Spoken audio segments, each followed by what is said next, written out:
Real estate. Want to invest in it? It could cost you big. Whatever was worth 20 years ago in a certain neighborhood, today it may be just a total disaster.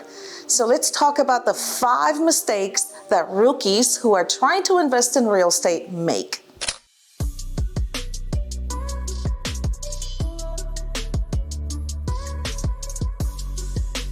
So mistake number 1, do your research. And I know it sounds like common sense, but there's a little bit more to it. For starters, when I first went to buy my home, it was like an empty lot. There was nothing around. So I went and found out what the upcoming malls are coming, what the future schools look like, what the total growth is going to be, what type of companies are coming into town. A lot of these things are already pre-planned, especially in certain divisions. If you're looking for a house just anywhere, got to look around. You've got to look what's it next to, what the plans are. Go to the county, research online, do your research. As I said at the beginning, you could buy something today and 20 years later, this place can be definitely something you don't want. We've seen it. You know, maybe when our parents lived somewhere 20, 25 years ago, and then all of a sudden, 20 years later, 25 years later, you're wondering what happened. So that's what you're trying to avoid. Do your research. Look ahead. Look who's coming. Try to figure out who is going to be next to you. That's going to make a big difference in the long run. And if you make a mistake, keep looking at what's going on and try to get rid of it fairly fast. Mistake number 2, underestimating costs. And there's 2 types.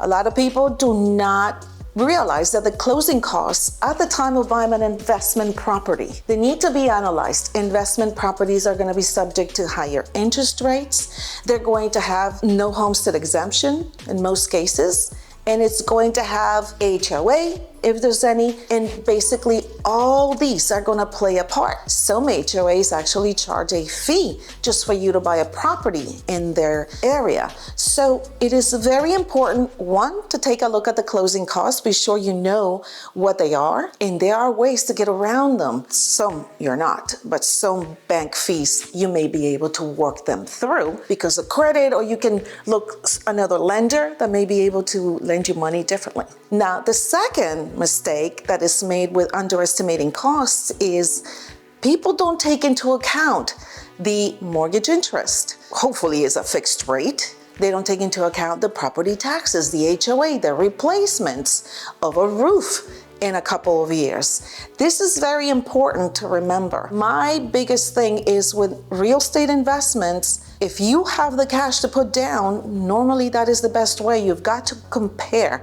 Is the bank giving me more money and interest on this money that I have? Or should I just put it onto a house? You've got to do those numbers. Estimate the cost. If you've got the cash to put it down or to pay it off completely, sometimes that is best. But it's always good to compare. Can I get it somewhere else? Can I make more money somewhere else? But don't forget the taxation, because a lot of other investments will give you will pay taxes at the end, whereas when you deal with real estate, most of the times you're going to have losses at the end of the year because of depreciation. So numbers must be made, and estimating costs are going to be extremely important to do before you get that property that looks so nice. Trying to do it all alone. Yes, we all try that. We all think that we can handle a lot of these things, but if you hire the right professional, this is an investment. Imagine if you decided to skip the inspection and then there's a problem with the foundation, and then 10 years later, not 10 years later, a couple years later, all of a sudden now you've got massive problems. Invest in a professional. Another one is, remember when we talk about costs, we got to understand, am I really going to be able to make more money investing in this house? Or are we really going to be able to make more money investing it somewhere else? Paying a professional could save you a lot of money. You don't want to buy something this expensive without putting the little bit of insurance on what you are doing, and having a professional normally in every situation. Find the right one, the one that you're comfortable with. Number 4, over leveraging. I see this a lot, especially back in 2008 when we had that big crash. Banks were giving people tons of money just if you had good credit. It didn't matter whether you qualified or not. Well, we know what happened with that. Everybody lost their homes, or it just created a lot of chaos, not just for the people that lost their homes, but for the people outside the ones who were trying to pay their debts. It became very difficult, and it is to this day not as easy anymore to borrow money. But yes, sometimes banks are still giving a certain amount of money. So it's up to you, the consumer, to realize I can't put myself in a situation where I cannot pay my debt back, especially in an investment like this. You have a down payment, you have money already invested, energy, research, so many things. Why over leverage? Buy over debt.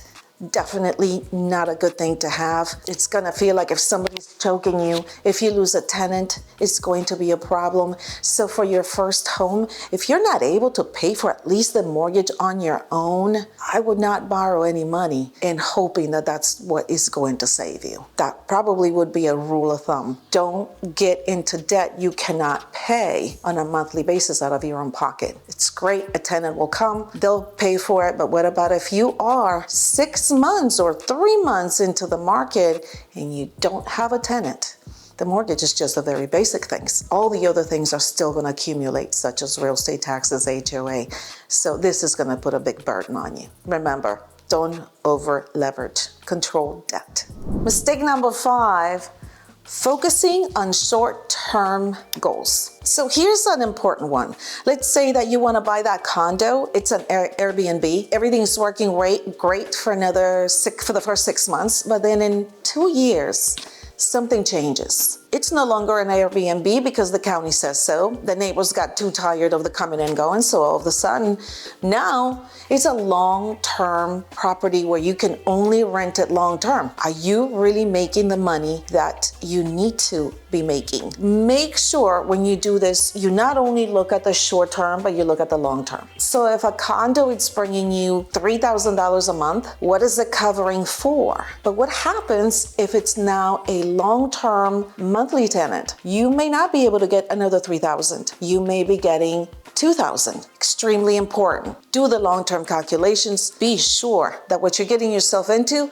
fits both and is not going to put you in a very difficult position at one point or another, where you may even have to sell at a loss.